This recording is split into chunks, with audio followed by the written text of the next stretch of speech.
আসসালামু আলাইকুম বন্ধুরা, আজকে ২-৩ মিনিটে আপনাদের সাথে একটু কথা বলবো।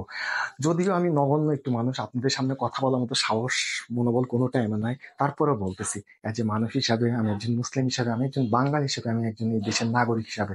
দেখেন, বাংলাদেশে 80% মানুষ কিন্তু রাজনীতির সাথে সম্পৃক্ত। সেটা যে কোনো দল, জামাত বলেন, বিএনপি বলেন, আওয়ামী লীগ বলেন, জাতীয় পার্টি বলেন, XYZ আরো দল আছে, সেগুলোর সাথে সম্পৃক্ত। 20% মানুষ হয়তো নিরপেক্ষভাবে থাকে।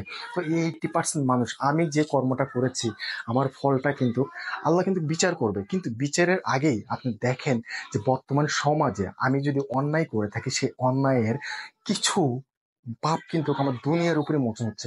এই যে আমি যদি মনে করি যে আমি আজকে মরে গেলাম, দেখেন, আমি আপনার থেকে জোর করে জমি দখল করেছি, জোর করে টাকা নিয়েছি, জোর করে পয়সা নিয়েছি, আপনার উপরে আমি অন্যায় করেছি, আপনাকে মেরেছি, মানে অনেক কিছু করেছি। আমি মরে গেছি। আপনি কিন্তু এই যে ক্ষোভ, রাগ, জেদ সবকিছু কিন্তু কাজ করছে। আপনি কি করছেন? এসে আমার পরিবারের সাথে সিনক্রেট করছেন, আমার লাশ আটকায় দিচ্ছেন, আমাকে মাটি দিতে দিবেন না। হ্যাঁ, এটা কিন্তু আমার পাপ করছিল, কারণ অন্যায়টা আমি করেছি। তবে আপনাদের কিন্তু একটু সহানুভূতি থাকা দরকার ছিল আমার প্রতি। কারণ আমার জায়গায় যদি আপনাকে শোয়ান, তখন কি করবেন?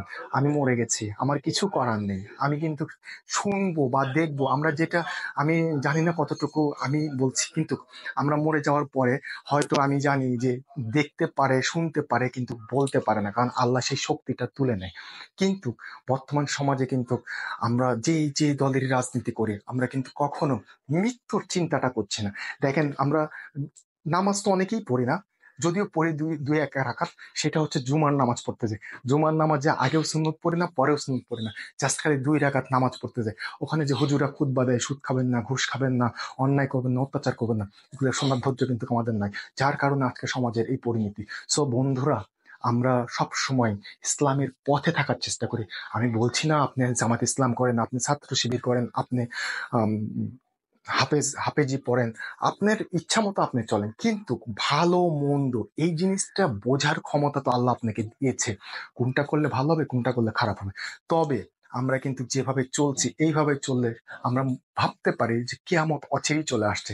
কারণ কিয়ামতের আগে কিন্তু মানুষকে মাটি দেওয়া হবে না, মানুষের লাশ কুত্তা খাবে, রাস্তাঘাটে পড়ে থাকবে। সেই জিনিসগুলো কিন্তু আমরা এখন দেখতে পাচ্ছি। তো বন্ধুরা, আজকে আপনি আমাকে যা করবেন, আপনি এটা মনে রেখেন, কালকে কিন্তু আপনারও সেই পরিণতি হবে। সো এই জায়গা থেকে আমাদেরকে বের হয়ে আসতে হবে, সবাই সমাজের ভালো কাজ করতে হবে, সবাই মানুষকে ক্ষমা করতে শিখতে হবে। এবং আপনি যেন ক্ষমা চাইতে না হয়, আপনি সেইভাবেই চলেন, যেভাবে চললে মানুষের কাছে ক্ষমা চাইতে হবে না।